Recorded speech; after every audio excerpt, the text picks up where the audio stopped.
Hey friends, this is Reverend Ben. This is your weekly video. I'm really excited that Beth is with us. Thank you, Beth Wall, for doing this week's video.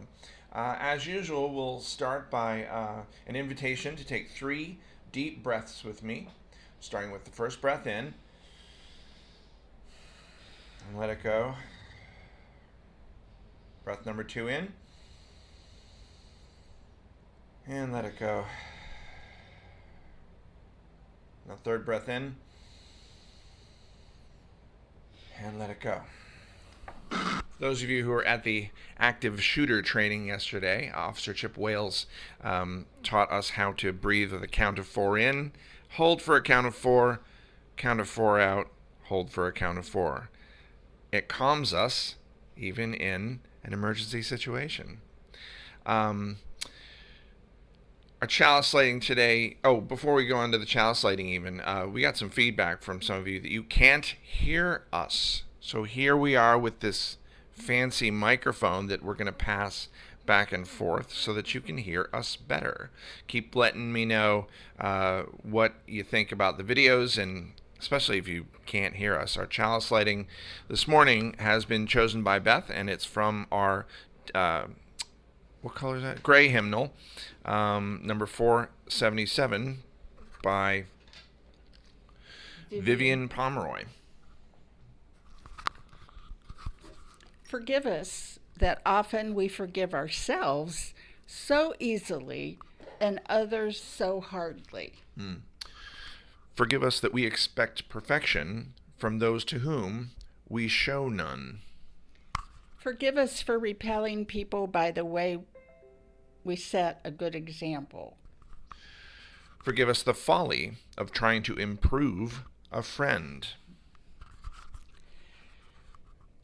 Forbid that we should use our little idea of goodness as a spear to wound those who are different. Forbid that we should feel superior to others when we are only more shielded.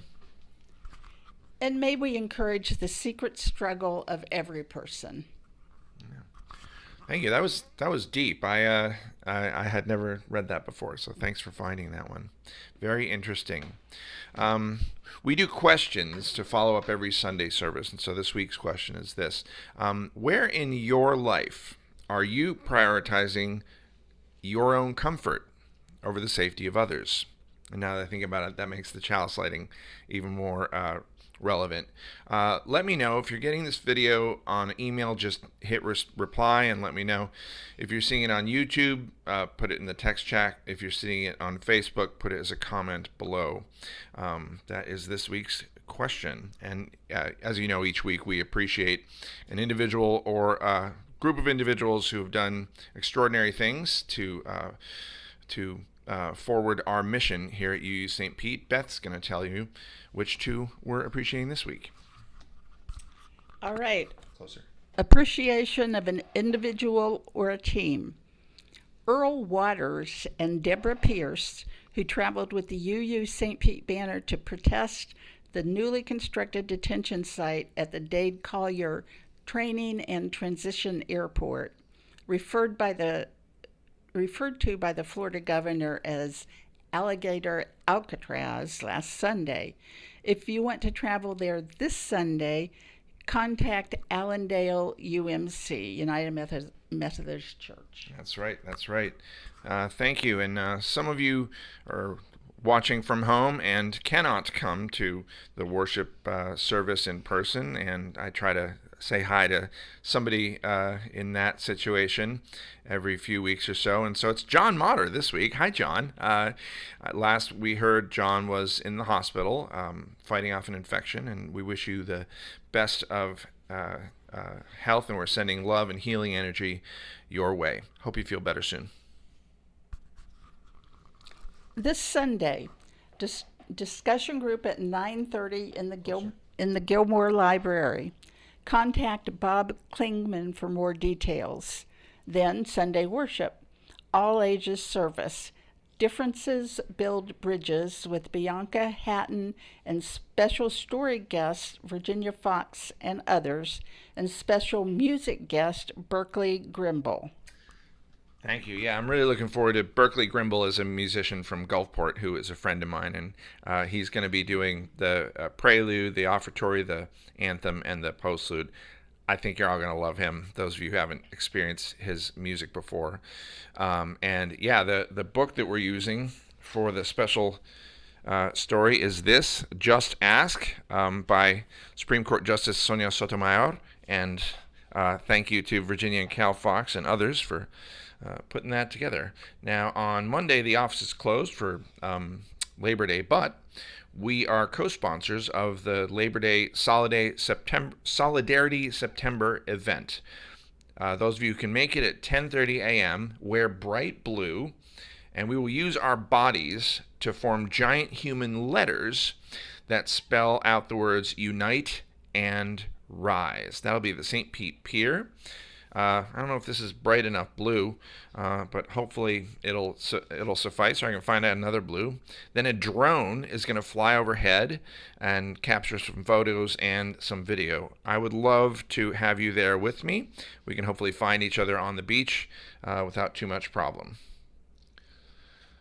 And then on Monday night, the worship team is meeting in Gilmore Hall from 6 to 7:30, and we could use a couple more people on the worship team. So if anyone has been thinking, hey, maybe I want to help with the worship team, come check us out or contact our the chair of the worship team, Bianca Hatton.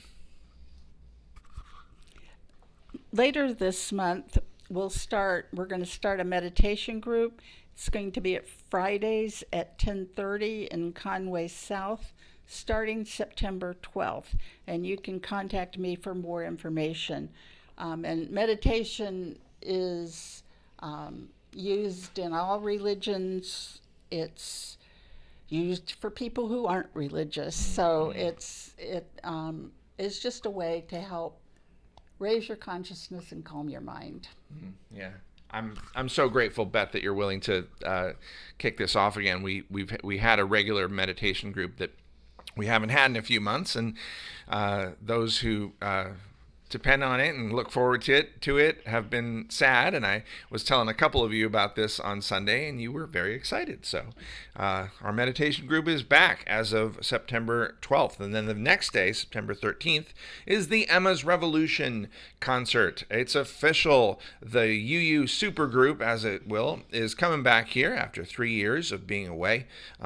Sandy Opatow and Pat Humphreys will be gracing our sanctuary on the 13th, which is a Saturday at 7 p.m.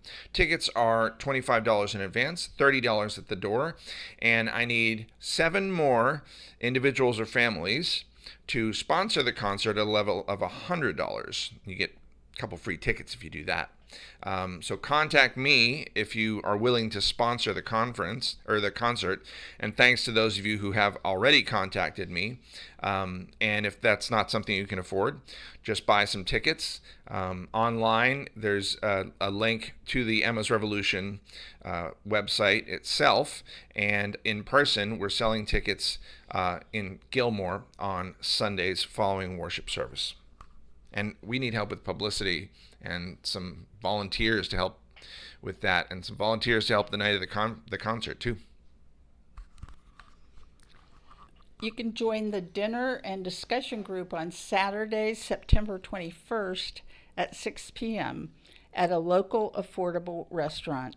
This is a covenant group for people who really don't want to join a covenant group, or are in another covenant group but want to meet new people, or they're just bored and want to get out on Sunday and have a nice discussion over dinner. Very casual. Come once, twice, whatever, whenever it's convenient. This is a laid-back group. There is no obligation. For more information, email Bridget Oya at yahoo.com, or ask Chris McDonald at the membership desk for this month's location and information. Then on Sunday, September 28th, the racial justice team will feature a speaker from Reimagine 175. Noon to 1:30 in Conway South will be light lunch and information about the urban highway Interstate 175 in St. Petersburg, how it divides and pollutes our community, creating a hazardous environment for residents. Then at 1:45, an optional walking field trip with St. Pete historian Josette Green to visit the pedestrian bridge in Campbell Park. All are welcome. And I want to point out that if you look at Tampa, they put the interstate right through the middle class and middle class black neighborhood. The house where Ray Charles lived in is wasn't knocked down, but it's in that area. But it really is pretty amazing what they did, how they put the interstate through Tampa, and how it affected different classes. Yeah, thanks for that. Thank you who sent me announcements for this week's video. If anyone wants something included in the video, you should email it to me with the word video in the subject line by 9 a.m. on Mondays. When we extinguish any chalice like this, I believe that's an opportunity to light the very similar flame within ourselves. I believe that inner flame to be an unquenchable flame. So let's keep it lit until we see one another again. Thank you, Beth, for being in the video with me. And thank you for letting me be here. And blessings, everyone. We'll see you soon.